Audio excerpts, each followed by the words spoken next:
Get ready to enter the Thrive Time Show. We started from the bottom, now we here. We started from the bottom and we'll show you how to get here. Started from the bottom, now we here. We started from the bottom, now we here. We started from the bottom, now we're on the top. Teaching you the systems to get what we got. Colton Dixon's on the hooks, I break down the books. Z's bringing some wisdom and the good looks. As the father of five, that's why I'm alive. So if you see my wife and kids, please tell them hi. It's the C&Z up on your radio. And now 3, 2, 1, here we go. We started from the bottom, now we here. We started from the bottom and we'll show you how to get. Arthur, over the years, every article that I've read, and nearly all research that I've done, and I'm sure you've done too, I found that every successful entrepreneur has this routine, and that has allowed them to become successful. And so it's not so much it's a event, but it's a process to becoming successful. Right. So I want to know for you, what time do you wake up every day? I generally wake up, the latest will be 6 o'clock. What time do you speculate most of your employees wake up, based upon how they look when they show up right at work? Oh. Or most, not maybe your employees, but most employees, not yours, other people. I think most people probably wake up about 30 minutes before they get to work. There was an article I read in Forbes that talked about how the average millionaire, like 80% of these people, wake up 3 hours before they get to work, whereas the average employee, it's usually 30 minutes. Yeah. Which is craziness. Like, how does somebody, anyway. Some of them don't even bother to put their hair down from having bedhead. That's a hot look now. Apparently. All right, now, to stay organized, how do you manage your time on a daily basis? I mean, do you run around just kind of trying to remember what to do, or do you write things down? What's your system? For me, I use a calendar, and my calendar is one that syncs with my phone, with my iPad, with my computer, so that all of them stay in sync. What program? I use Kalen Mob. Kalen Mob? Yep. How do you spell it? Is that real? Yep. CALENMOB. I don't know what that is, but can you maybe describe it more? One, so I don't know, so I know that you're not making it up. Look, and two, it's just a cheap iTunes app. Yeah, but you like it. But it works for me, and so. But I'm also not a big techie guy, so I won't spend a whole lot of time doing it. I'll use that until somebody else comes to me and says, "Hey, you need to use this," and then I may switch. Now, you're a big idea guy. You always have a lot of big ideas. You always have these creative solutions and things. Most big idea guys I know are crazy disorganized. Why is that not you? Why are you not the guy who's always 2 hours late to a meeting? Why are you not the guy who's perpetually forgetting to, why is it that you're able to get things done? If you're going to be successful, you need to honor the other people that you're spending time with. So to me, when I set up a meeting, I actually had a meeting set up one time, and the guy was 2 minutes late, and he wanted to sell me on something. And when he came, I said, you know what, we're not going to do business together. And he said, well, I'm only 2 minutes late. I'm sorry, I had a phone call. I said, I understand that, but what happens when I need my product here and it's not there because you had to take that phone call? And it's tough. I think it's tough because I think that all of us, you, myself, we start off as entrepreneurs, we mature, and every once in a while we find ourselves breaking our own rules, for whatever reason that we believe to be justifiable. It's a kid sick, it's on the phone, or whatever those things are. And I think it's important that we all have the same ideals, though. You know what I mean? It's not like when someone's a hypocrite if they held everyone to a high standard, and then but you're striving for that same ideal. I mean, we're all, right. You try to honor everyone's time. Now, you have 6 kids, 2 restaurants, 1 wife, multiple businesses you're involved with in some capacity. How do you balance the demands of faith, family, and finances? I mean, why not how do you do it? How do you balance all 3? Well, one of the big things is, if it's not on the calendar, it doesn't get done.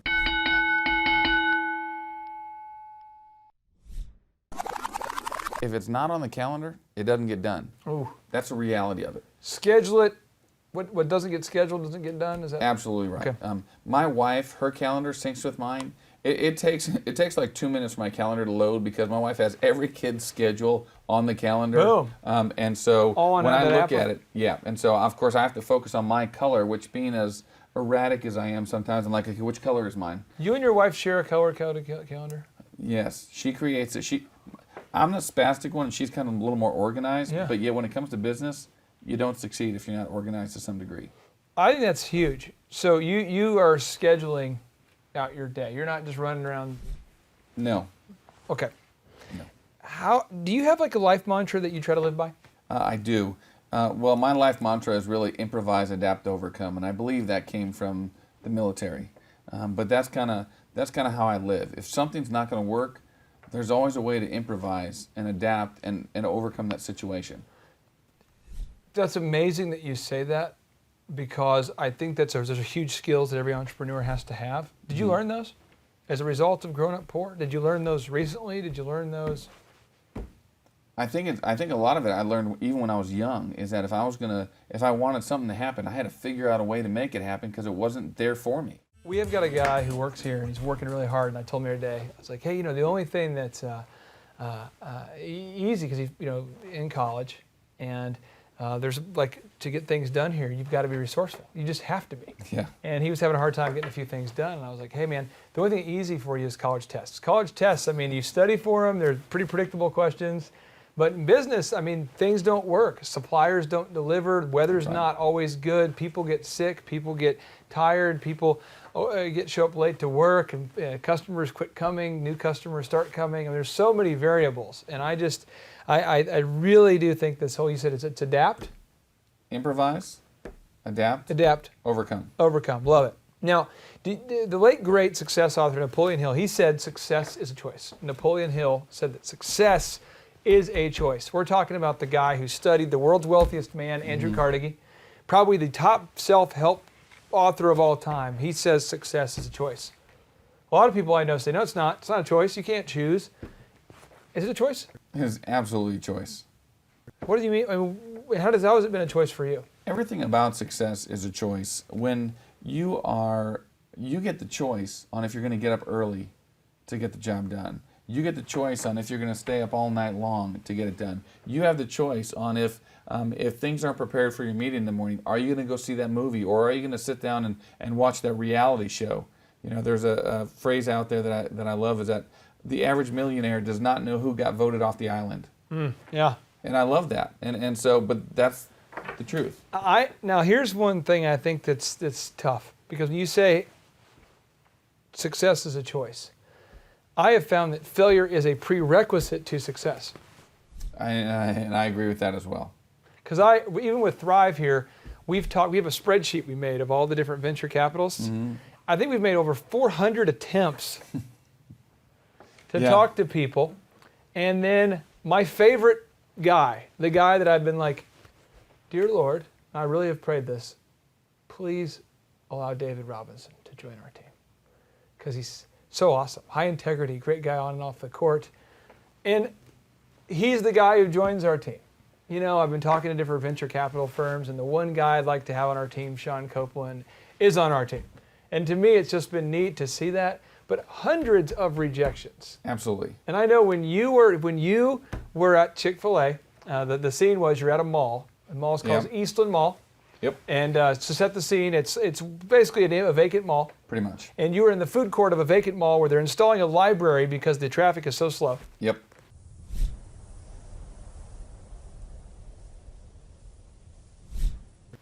And you had to promote your food items. Yep. How did you do it? How did you get the food out to the people when there was like 7 people at the mall? Yeah, well, so here's what I did. In that particular food court situation, that food court was downstairs. We called it the dungeon. It was really bad. The dungeon of death. Yeah, and so there was us in a movie theater and a lot of birds. The birds would fly in the mall and they'd steal the pizza from the pizza guy. It was awesome. But anyway, that's a whole different story. And so Did that really happen? Yeah.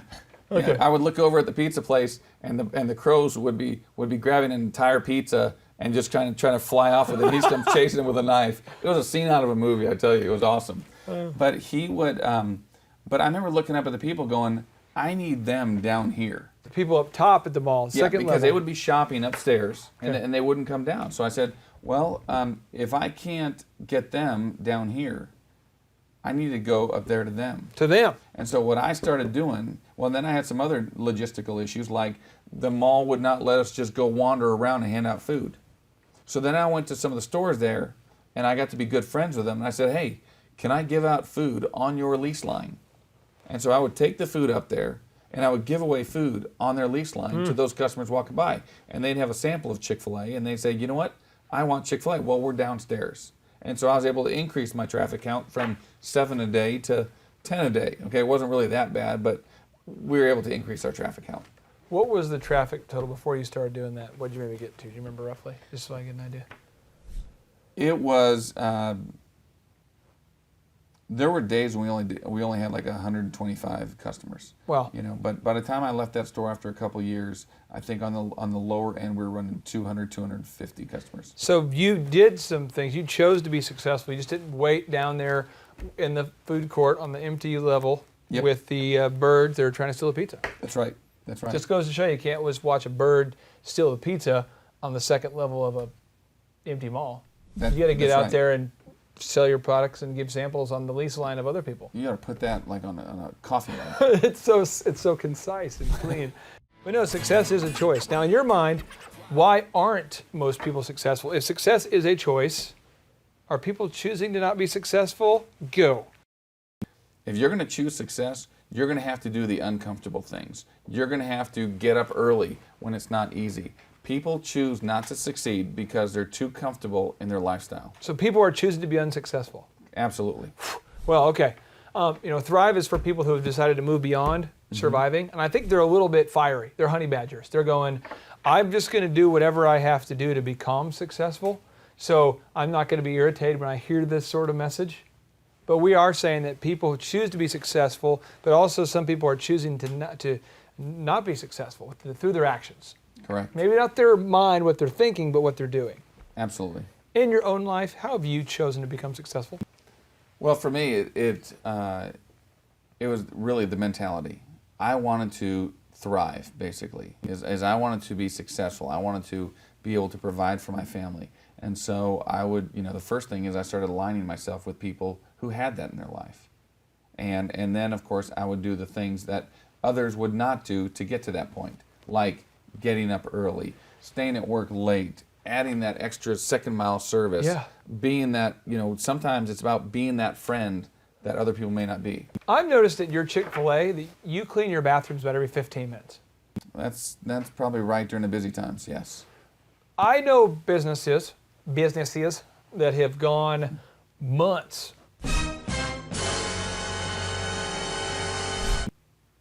Now I'm out months, maybe weeks without cleaning the bathroom. Really, real talk. Yeah. You go the extra mile all the time in those areas too. Right. Why are you doing this? Well, one of the reasons is the Chick-fil-A customers absolutely expect that. And so what we find is that if we're not keeping a clean restroom, then first of all, they'll go somewhere else. So on top of the fact that they expect that, it's what we need to do to make sure that the customer is getting the best experience they can. Because there's plenty other bathrooms for them to use. But we want them to be going, I'm going to Chick-fil-A bathroom because when I go there, I know that it's going to be clean, it's going to smell great. The flow is good every time. It's amazing. Amazing flow. Just Now, flows. Funny story, one time we're creating our system on how we're going to clean the bathrooms. Yeah. And we're talking about, we actually went to some other stores and we benchmarked what they were doing. A friend of mine from Quick Trip showed me that terminology, which is funny because we were benchmarking Quick Trip on how they clean their bathrooms. And they would go in there and spray all the walls down. And so we went out there, we sprayed all the walls down, and I did it myself. I went in there, I sprayed them all down. It smelled fantastic in there. So I left the bathroom, got my manager, went back and brought him back to the bathroom. Smells so good. And I said, you got to come in here. You got to come in here and smell this. And we go in there, and I walked in, and I said, doesn't it smell great in here? And I look over, and there's a guy sitting on the potty right there, using the restroom. And he's benchmarking. He was, and my manager looked at me, and he didn't know what to say. And then I realized that there was a guy sitting there, so we stepped outside and just started laughing about it. So the guy felt pretty awkward, so we went and hid. So it just goes to show you, if your bathroom is starting to smell nice, bring a buddy in there. That's right. Okay.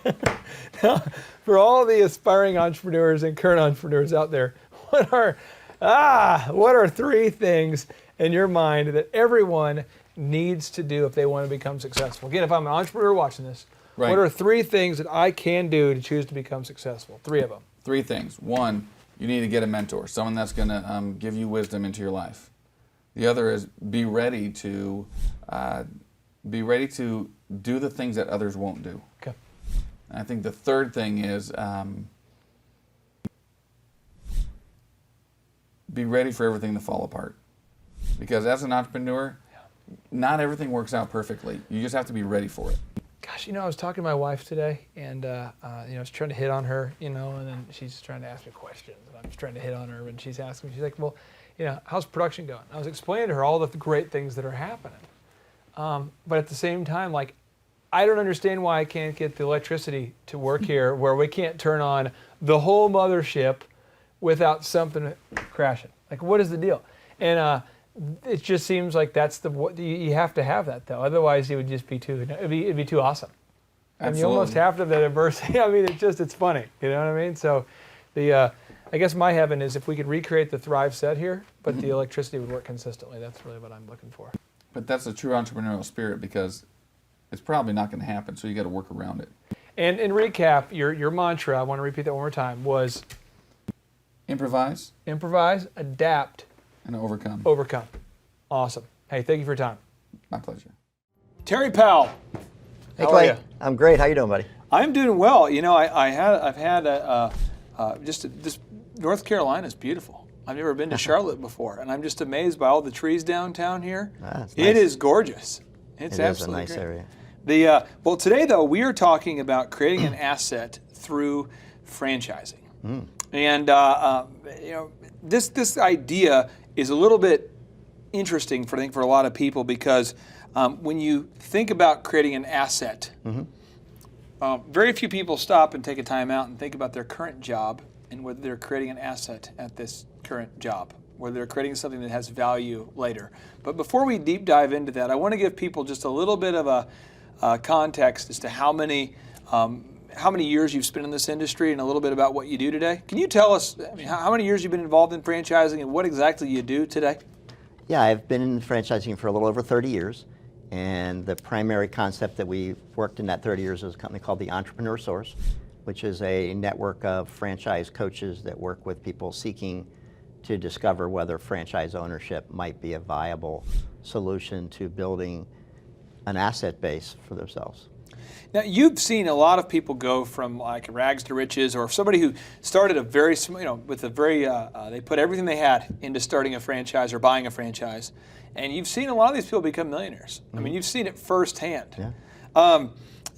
As far as this concept, what kind of potential does somebody have to create $1 million asset for themselves by buying a franchise? Oh, it's very likely that Really? you can create an asset that would be $1 million asset.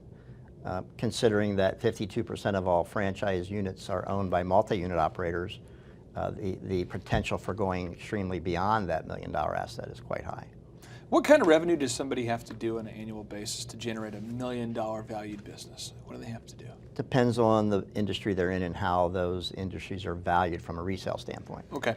But anytime you have a predictable, volume that's of history, and you've got a business that's got clientele that someone can come into and start at that point rather than starting at the beginning, it creates a very high asset value, Okay. or what we call a resale value. Yeah. And that's not unusual in a franchise. Then So- you're going to have other assets associated with that franchise, such as the equipment, and such as some of the fixtures and furnishings and the leases that'll be transferred. All those things have an asset value. I'll just give you an example for the Thrivers watching this. There's a gentleman that I've met kind of on the peripheral, is not a very, very close friend of mine, kind of an acquaintance, not nice guy though. And what he's done is he has this habit of buying franchises from a franchisee who's maybe a little disgruntled, not following the system. All right? He buys them and he fixes them up, implements the system, and sells them for $1 million. And he's done this a couple times. And I thought, what an interesting business model this guy had. But he was able to do it because he says, hey, the brand has value as long as there's customers and revenue. And so, but if you're working a typical corporate job, you can't just work at your job for a few years and then say, I'm going to sell this job to Larry. That's right. And then Can't Larry cash it can't in. just buy that job from you. Right. So, Yeah, I mean, it's a big differentiator. It's huge. Now, Terry, if I'm somebody who's unaware of what the word asset means, I'm going to go ahead and kind of just, I guess I'm going to break it down for anybody watching this who doesn't maybe know what this term means exactly. An asset is defined as a resource with economic value that an individual, corporation, or a country owns or controls with the expectation that it will provide benefit. Terry, what are some of the things that you see franchise owners do that can absolutely kill, like destroy the value of their franchise? Say they bought a great franchise, it's well known, it's known for being successful, but they bought it. What are some things that we want to be careful and make sure we don't do that can just kill the value of the franchise asset? That's a great question. The key to developing a high value asset is to maximize all the elements of the franchise model to be working for you. Because franchise models create lots of synergies and multipliers. And multipliers are like compound interest. The system does the heavy lifting for you, but it also works for your business to continue to drive multipliers. So the more you're in sync with having the system work for you, the higher the asset value. Now, we talk a lot about income, lifestyle, wealth, and equity. The equity that you develop in business ownership is that asset. That's what you can either pass it on to your children as an inheritance, or it can be part of your estate, or you can sell that asset. Why is it so important, if I'm working at a job right now, that I take a time out for just a second to ask myself, am I building an asset? What happens if I don't? And why is it so important for me to really think about that? Well, you know, I'm a firm believer that the reason 75% of the adult population has an ongoing, consistent, strong to very strong desire to be self-sufficient is because we were really never designed or wired to be working in the kind of environment you are for employment. At least 75% of us weren't. So most of us are functioning in that role for the wrong reasons. And when you add to the factor that there's no asset appreciation, it makes sense that you have to ask yourself, why am I doing this?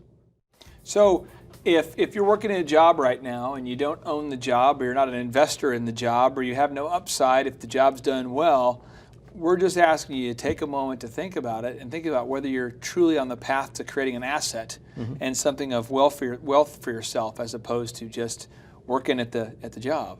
Absolutely. If I'm somebody watching this and I don't own a business, could you explain to me the difference of what it means to work for a check as opposed to work to create a business of value? Like, what sort of differences you see in the lifestyles of people and just the energy level and what that really means? Yeah, having been blessed to be part of that, you know, thousands and thousands of time and be on the receiving side of what the transformation is like. And I actually did coaching myself for the first 14 years of the business before I franchised it. Today, I still get letters and cards and phone calls and Christmas cards from those individuals that I empowered to make that transition from employment to take control of their destiny, and sharing with me some of the results of that. So the difference is huge. You know, in today's employment environment, it's actually far greater than ever before. And people that are employed are asking that question more and more frequently, because the battered career syndrome is really taking its toll on most people in that environment. I find that too, once there's an entrepreneur who finds a business model that can help them get to their goals, these people have boundless energy regardless of their age. Exactly. I've seen this a lot. I mean, it's like these people that are tireless and they found a franchise or a business that just is helping them get to their goal, and it doesn't matter how old they get, they just seem to have that energy. Do you see this a lot? Absolutely. You know, you can have a job. Anybody can have a job. Yeah. You can have a career, which is better than having a job. Or you can have a business, which is great, but if you have a calling around that business, that's that passion you see, when they really have that energy and they're really driving, which is what I've seen the transformation be in so many of our clients over the years who've taken that step. Have you seen examples in firsthand of people that started with very little money who've now become millionaires through franchising? Oh, absolutely. I mean, do you see this often?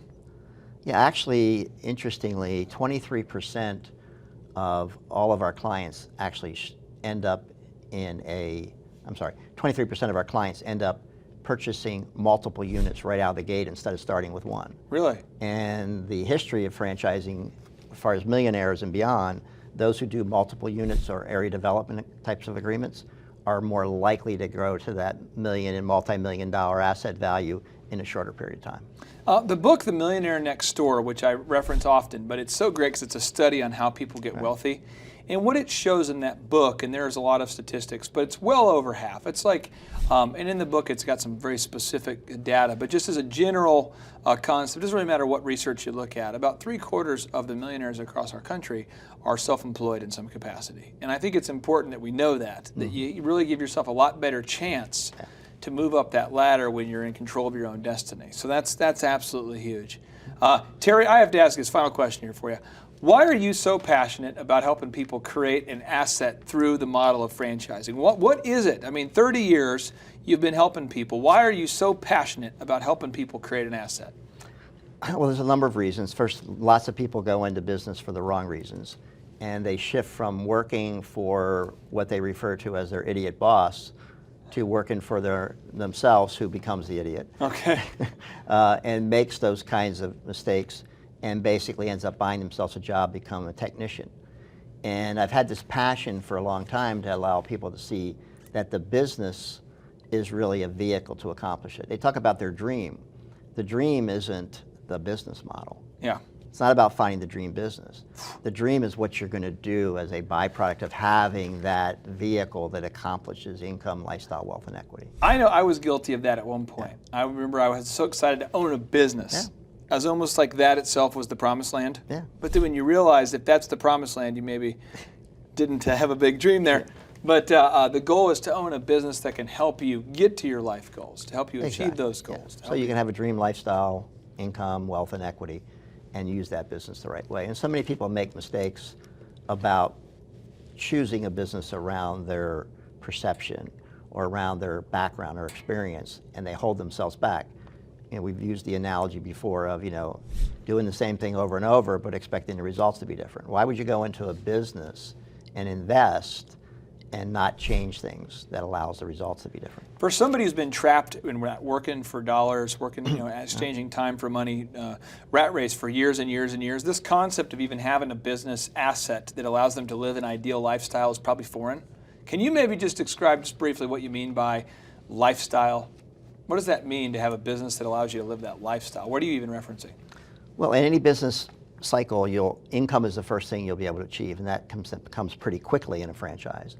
But now you'll have enough income that you'll have the opportunity to change your lifestyle for you and your family. Okay. So you'll be able to aspire to have a lifestyle that'll be at a different level than you've expected you could, or that you've dreamed about having, so that you get to now reap some of the rewards and benefits of investing in yourself and investing it into an asset that has a higher return. Makes sense. And then you go to wealth and equity as the business matures, and you'll make more money than your lifestyle and your income will be able to utilize. That excess money now gets to be put into wealth factors that you'll do other investments, and you'll diversify even greater, and then you'll have equity that's developed by all that wealth in that franchise business. It's amazing. You make it sound so simple, and I know you've helped people achieve big results. And so I appreciate you taking the time to share with us how to do this. Great. Terry, I appreciate you more than you know. Thank you for being here. Good being here, Dwayne. Appreciate it. All right, JT, so hypothetically, in your mind, what is the purpose of having a business? To get you to your goals. So it's a vehicle to get you to your destination. And would you need profits to get there? I mean, is when you have a business that's successful, in your mind, in your expert opinion, would you need profits to get you to your goals? Yeah, because if you have a $15 million business, but you have $15 million of expenses, it's kind of pointless. Holy crap! All right, so the question I would have here for you, if you could take 10 minutes or less and see if you could save $3,000 a year by reducing your credit card fees, would you do it? Yes, absolutely. Holy crap! Why would somebody out there who's listening right now who has a sane mind, why would they not go to thrivetimeshow.com/credit-card, thrivetimeshow.com/credit-card to schedule a 10-minute consultation to see if they can reduce their credit card fees by at least $3,000 a year. Why would they not do it? Yeah, why would they not do it? Maybe because they didn't understand how you said the website. This tree is a symbol of the spirit of the Griswold family Christmas. No, that's clear. Okay, so that could be true. So I would encourage everybody to check out thrivetimeshow.com/credit-card, thrivetimeshow.com/credit-card. What would be another reason why someone would not be willing to take 10 minutes to compare rates to see if they could save $3,000 or more on credit card fees? Maybe they think it is a waste of time and that it won't.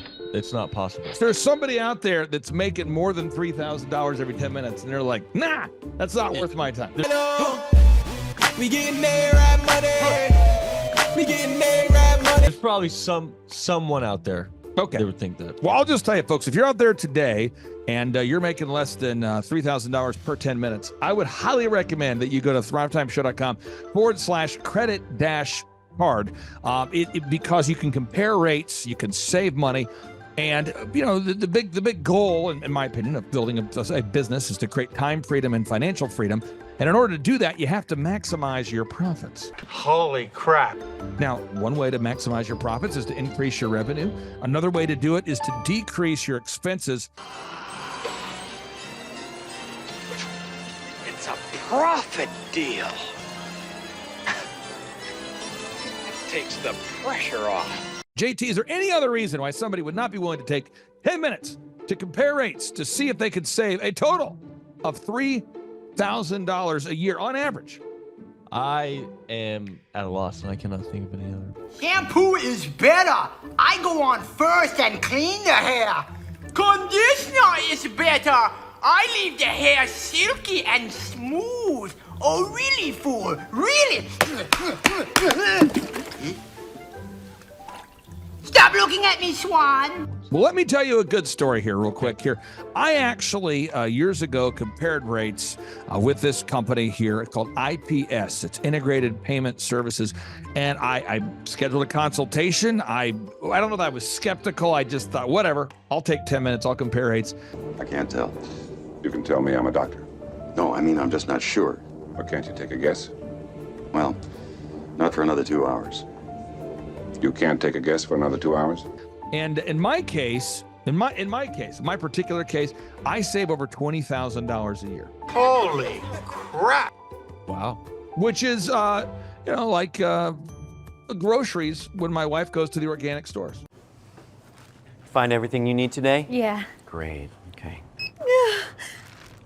Oh, God. No. Everything okay, ma'am? It's just that you've only scanned a few items and it's already $60. I'm so scared. Okay, I'm a trained professional, ma'am. I've scanned a lot of groceries. I need you to stay with me. It's just that my in-laws are in town and they want a charcuterie board. Well, this isn't gonna be easy, so I need you to be brave, all right? What's your name? Patricia. Patricia, all right. I need you to take a deep breath. We're about to do the cheese. You know, that's the difference between eating organic and not organic. So because my wife eats organic, I had to take the 10 minutes needed to compare rates to save the $20,000 a year on credit card fees just for one of my companies. One question. What's the brand name of the clock? The brand name of the clock, Rod. Do we have name of the clock. It's an elegant from Ridgeway. It's from Ridgeway. Let's buy Buy the clock. and sell the fireplace. So I encourage everybody out there, go to thrivetimeshow.com/credit-card. You schedule a free consultation, request information. A member of our team will call you. They'll schedule a free consultation. It should take you 10 minutes or less. And they're going to compare rates and see if they can't save you more than $3,000 a year off of your credit card processing. You were hoping what? I wouldn't owe you money at the end of the No, day. you don't owe us money. Because at the end of the day, the goal of the business is to create time freedom and financial freedom. And in order to do that, you need to create additional profits.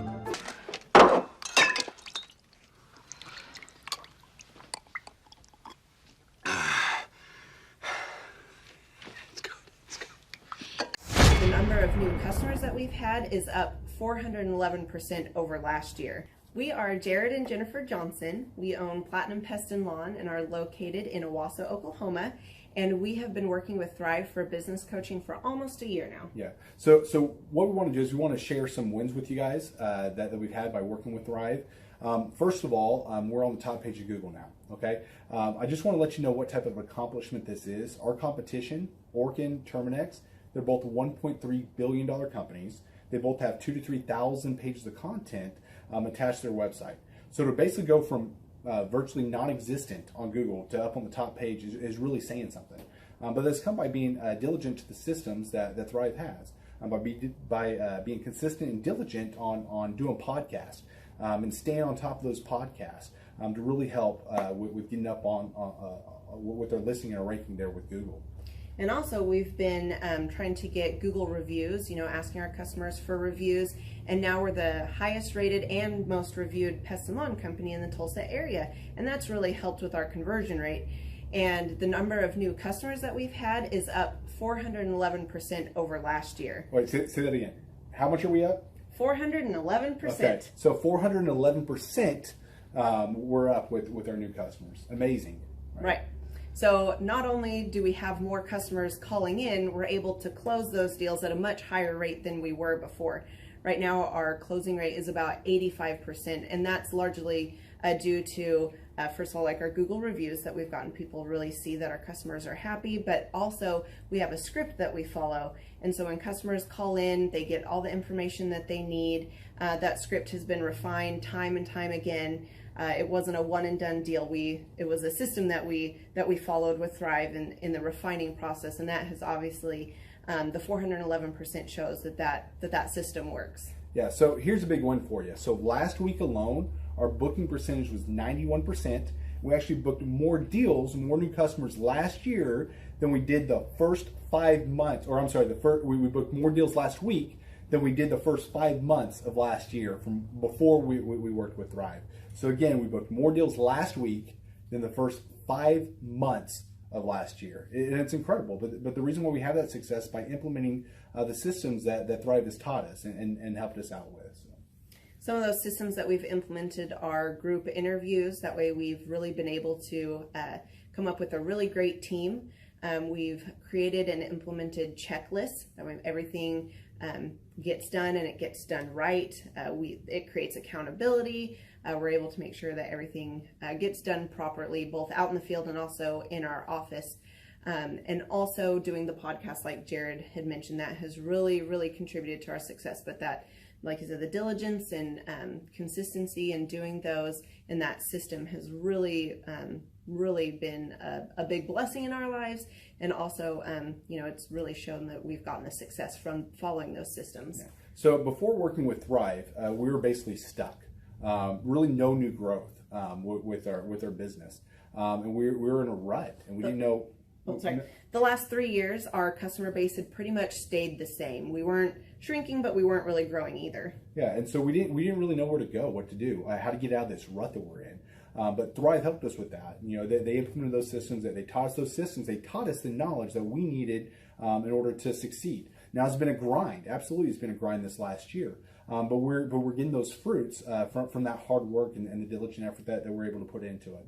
So again, we were in a rut. Thrive helped us get out of that rut. And if you're thinking about working with Thrive, quit thinking about it and just do it. Do the action, and you'll get the results. It will take hard work and discipline, but that's what it's going to take in order to really succeed. So we just want to give a big shout out to Thrive, a big thank you out there to Thrive. We wouldn't be where we're at now without their help. Hi, I'm Dr. Mark Moore. I'm a pediatric dentist. Through our new digital marketing plan, we have seen a marked increase in the number of new patients that we're seeing every month, year over year. 1 month, for example, we went from 110 new patients the previous year to over 180 new patients in the same month. And overall, our average is running about 40 to 42% increase month over month, year over year. The group of people required to implement our new digital marketing plan is immense, starting with a business coach, videographers, photographers, web designers. Back when I graduated dental school in 1985, nobody advertised. The only marketing that was ethically allowed in everybody's eyes was mouth-to-mouth marketing. By choosing to use the services, you're choosing to use a proven turnkey marketing and coaching system that will grow your practice and get you the results that you're looking for. I went to the University of Oklahoma College of Dentistry, graduated in 1983, and then I did my pediatric dental residency at Baylor College of Dentistry from 1983 to 1985. Hello, my name is Charles Kolaw with Kolaw Fitness. Today I want to tell you a little bit about Clay Clark and how I know Clay Clark. Clay Clark has been my business coach since 2017. He's helped us grow from 2 locations to now 6 locations. We're planning to do 7 locations in 7 years and then franchise. And Clay has done a great job of helping us navigate anything that has to do with like running the business, building the systems, the checklists, the workflows, the audits, how to navigate lease agreements, how to buy property, how to work with brokers and builders. This guy is just amazing. He's this kind of guy has worked in every single industry. He's written books with like Lee Crockrell, head of Disney, with the 40,000 cast members. He's friends with like Mike Lindell. He does Reawaken America tours, where he does these tours all across the country where 10,000 or more people show up to some of these tours. On the day-to-day, he does anywhere from about 160 companies. He's at the top. He has a team of business coaches, videographers, and graphic designers and web developers, and they run 160 companies every single week. So think of this guy with a team of business coaches running 160 companies. So in the weekly, he's running 160 companies. Every 6 to 8 weeks, he's doing Reawaken America tours. Every 6 to 8 weeks, he's also doing business conferences where 200 people show up, and he teaches people a 13-step proven system that he's done and worked with billionaires, helping them grow their companies. So I've seen guys from startups go from startup to being multimillionaires, teaching people how to get time freedom and financial freedom through the system. Critical thinking, document creation, putting it into organizing everything in their head to building it into a franchisable, scalable business. Like one of his businesses has like 500 franchises. That's just one of the companies or brands that he works with. So amazing guy. Elon Musk kind of like smart guy. He kind of comes off sometimes as socially awkward, but he's so brilliant and he's taught me so much. When I say that, like Clay is like, he doesn't care what people think when you're talking to him. He cares about where you're going in your life and where he can get you to go. And that's what I like most about him. He's like a good coach. A coach isn't just making you feel good all the time. A coach is actually helping you get to the best you. And Clay has been an amazing business coach. Through the course of that, we became friends. I was really most impressed with him is when I was shadowing him one time. We went into a business deal and listened to it. I got to shadow and listen to it. And when we walked out, I knew that he could make millions on the deal. And they were super excited about working with him. And he told me, he's like, I'm not going to touch it. I'm going to turn it down because he knew it was going to harm the common good of people in the long run. And the guy's integrity just really wowed me. It brought tears to my eyes to see that this guy, his highest desire was to do what's right. And anyways, just an amazing man. So anyways, impacted me a lot. He's helped navigate anytime I've got nervous or worried about how to run the company or, navigating competition and an economy that's like, I remember we got closed down for 3 months. He helped us navigate on how to stay open, how to get back open, how to just survive through all the COVID shutdowns, lockdowns. I'm Rachel with Tip Top Canine, and we just want to give a huge thank you to Clay and Vanessa Clark. Hey guys, I'm Ryan with Tip Top Canine. Just want to say a big thank you to Thrive 15. Thank you to Make Your Life Epic. We love you guys, we appreciate you, and really just appreciate how far you've taken us. This is our old house, right? This is where we used to live a few years ago. This is our old neighborhood. See? It's nice, right? So this is my old van and our old school marketing, and this is our old team. And by team, I mean it's me and another guy. This is our new house with our new neighborhood. This is our new van with our new marketing, and this is our new team. We went from 4 to 14, and I took this beautiful photo. We worked with several different business coaches in the past, and they were all about helping Ryan sell better and just teaching sales, which is awesome, but Ryan is a really great salesman. So we didn't need that. We needed somebody to help us get everything that was in his head out into systems, into manuals and scripts, and actually build a team. So now that we have systems in place, we've gone from 1 to 10 locations in only a year. In October 2016, we grossed 13 grand for the whole month. Right now it's 2018, the month of October. It's only the 22nd. We've already grossed a little over 50 grand for the whole month, and we still have time to go. We're just thankful for you, thankful for Thrive and your mentorship, and we're really thankful that you guys have helped us to grow a business that we run now instead of the business running us. Just thank you times 1,000. The Thrive Time Show. 2-day interactive business workshops are the highest and most reviewed business workshops on the planet. You can learn the proven 13-point business systems that Dr. Zellner and I have used over and over to start and grow successful companies. I mean, we get into the specific steps on what you need to do to optimize your website. We're going to teach you how to fix your conversion rate. We're going to teach you how to do a social media marketing campaign that works. How do you raise capital? How do you get a small business loan? We teach you everything you need to know here during a 2-day, 15-hour workshop. It's all here for you. You work every day in your business, but for 2 days you can escape and work on your business and build these proven systems so now you can have a successful company that will produce both the time freedom and the financial freedom that you deserve. You're going to leave energized, motivated, but you're also going to leave empowered. The reason why I've built these workshops is because as an entrepreneur, I always wish that I had this. And because there wasn't anything like this, I would go to these motivational seminars, no money down, real estate, Ponzi scheme, get motivated seminars, and they would never teach me anything. It was like you went there and you paid for the big chocolate Easter bunny, but inside of it, it was a hollow nothingness. And I wanted the knowledge, and they're like, oh, but we'll teach you the knowledge after our next workshop.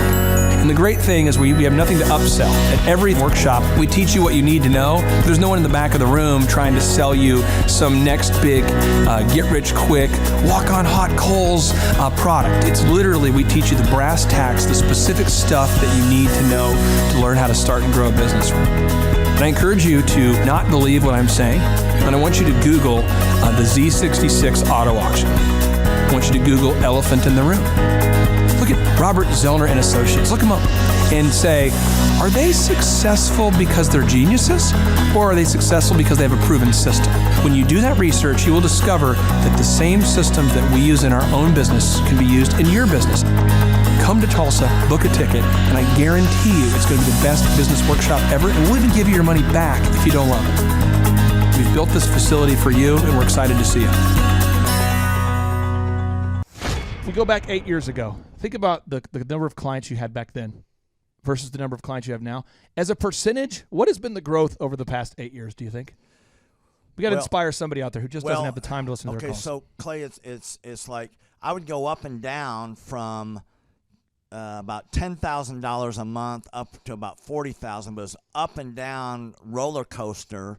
And so now we've got it to where we're in excess of 100 clients. That's awesome. And so I would have anywhere from 5 clients to 20 clients on my own with networking, but I had no control over it. I didn't, without the systems, you're going to be victimized by your own business. For somebody out there who struggles with math, if you, let's say that your average number of clients was 30 and you go to 100, as a percentage, what is that?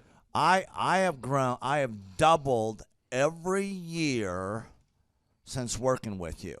So I've doubled in clients, I've doubled in revenue every year. It's 100% growth every year I've worked with. Now, so I'm looking, we've been good friends 7-8 years, and I've got doubled 5 times. Which is just incredible. I mean, the first time you do it, that's one thing, but when you do it repeatedly, yeah, I mean, that's unbelievable. We're working our Blessed Assurance off this year to double. We're planning on doubling again. We're incorporating some new things in there to really help us do it, but we are going to double again this year. I started coaching, but it would go up and down, Clay. That's when I came to you, as I was going up and down, and I wanted to go up and up instead of up and down. And so that's when it needed a system. So creating a system is you have nailed down specific steps that you're going to take no matter how you feel, no matter the results. You lean into them and you do them regardless of what's happening. You lean into them and it will give you X number of leads. You follow up with those leads, turns into sales. Well, I tell you, it's if you don't have a script and you don't have a system, then every day is a whole new creation. You're creating a lot of energy just to figure out what are you going to do. Right. And the best executives, Peter Drucker is a father of modern management. He said, the most effective executives make one decision a year. What you do is you make a decision, what is your system, and then you work like the Dickens to make sure you follow that system. And so that's really what it's all about. So with a script here, we have a brand new gal that just came in working for us. She nailed down the script, and she's been nailing down appointments. Usually we try to get one appointment for every 100 calls. We make 200 to 300 calls a day per rep. Right. And she's been nailing down 5 and 8 appointments a day. Somebody out there's having a hard time. That script. So she's making how many calls a day? She's making between 200 and 300 calls a day. Whoa. And our relationship is weird in that we do. If someone were to buy an Apple computer today, and or let's say you bought a personal computer, a PC, the computer is made by, let's say, Dell, but then the software in the computer would be Microsoft, let's say, or Adobe or whatever that is. So I basically make the systems, and you're like the computer and I'm like the software. It's kind of how I would describe our relationship. Yeah. Tim, I want to ask you this. You and I reconnected. I think it was in the year 2000 and what was it? Maybe 2010. Is that right? 2011, maybe, or no, maybe further down the road. Maybe 2013. 2012. Okay, so 2012, and at that time I was 5 years removed from the DJ business, and you were how many years removed from tax and accounting software? It was about 10, 11 years. We met. How did we re-meet? What was the first interaction? There was some interaction where you and I first connected. I just remember that somehow you and I went to Hideaway Pizza. But do you remember when we first reconnected? Yeah. Well, we had that speaking thing that. There it was. So it was Victory Christian Center. I was speaking there. My name is Robert Redmond. I actually first met Clay almost 3 years ago to the day. I don't know if he remembers it or not, but I wasn't working with him at the time. I asked to see him and just ask him some questions to help, direct my life, to get some mentorship. But I've been working with Clay for now just over a year. The role I play here is a business coach, business consultant. I work with different businesses, implementing best practice processes and systems that I have learned here by working with Clay. And the experience working here has, to put it real plainly, has been just life-changing. I have not only learned new things and have gained new knowledge, but I have gained a whole new mindset that I believe wherever I end up will serve me well throughout the rest of my life. Since working with Clay, I have learned so much. I mean, I would like to say almost everything about business in terms of the different categories. I haven't learned it all, but I've learned all about marketing. I've learned about advertising. I've learned about branding. I've learned how to create a sales process for organizations in any industry. I've learned how to sell. I've learned how to create repeatable systems and processes and hold people accountable. How to hire people. It's almost like every aspect of a business you can learn. I have learned a lot in those different categories. And then, again, the mindset that I've gained here has been huge. Working here, you can't be a mediocre person. You are a call to a higher standard of excellence. And then as you're called to that standard here, you begin to see those outcomes in every area of your life, that standard of excellence that you want to implement no matter what you're involved in. I would like to describe the other people that work with Clay are people that are going somewhere with their life. Marshall in the group interview talks about how the best fits for this organization are the people that are goal-oriented. So they're on their own trajectory, and we're on our own trajectory. And the best fits are those people where there can be a mutually beneficial relationship, that as we pursue our goals and we help the business pursue those goals, the business helps us pursue our goals as well. And so I'd say people that are driven, people that want to make something of their lives, people that are goal-oriented, they're focused, and they're committed to overcoming any adversity that may come their way. Clay's passion for helping business owners grow their businesses it's unique in that I don't know if there's anyone else that can be as passionate. Whenever a business starts working with Clay, it's almost as like Clay is running that business in the sense that he has something at stake. He's just serving them. They're one of his clients, but it's as if he is actively involved in the business. Whenever they have a win, he's posting it all over his social media. He's shouting it across the room here at Thrive. He's sending people encouraging messages. He can kind of be that life coach and business coach in terms of being that a motivator and that champion for people's businesses. It's again unique because there's no one else I've seen get so excited about and passionate about other people's businesses. The kind of people that wouldn't like working with Clay are people that are satisfied with mediocrity. People that want to get through life by just doing enough, by just getting by. People who are not looking to develop themselves, people who are not coachable, people who think that they know it all and they're unwilling to change.